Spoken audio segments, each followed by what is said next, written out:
বুৰ্খা পিন্ধি ছোৱালী হোষ্টেলত সোমালে প্ৰেমিক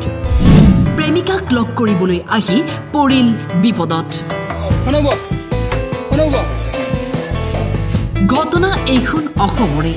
সাউথ গুলপীয়া স্কাৰ্ফেৰে মুখ ঢাকি লাহি পাহি খুজেৰে প্ৰেমিকাৰ বাবে আহিছিল প্ৰেমিক আহমেদ হুছেইন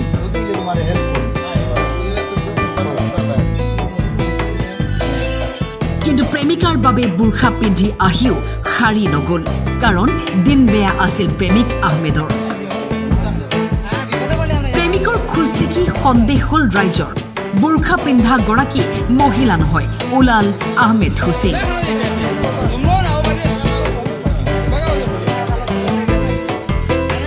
পৰৱৰ্তী সময়ত ৰাইজে বুৰ্খা পিন্ধা প্ৰেমিকক আবদ্ধ কৰি খবৰ দিলে আৰক্ষীক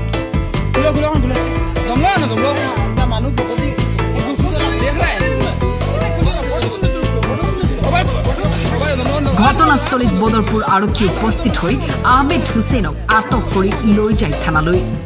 দেখিলে প্ৰেমিকৰ বিলৈ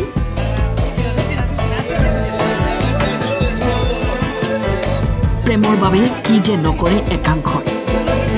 পিছে এই ঘটনা শ্ৰীভূমি জিলাৰ বদৰপুৰত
শ্ৰীভূমিৰ পৰা সৌমিত্ৰ দাসৰ ৰিপৰ্ট টাইম 8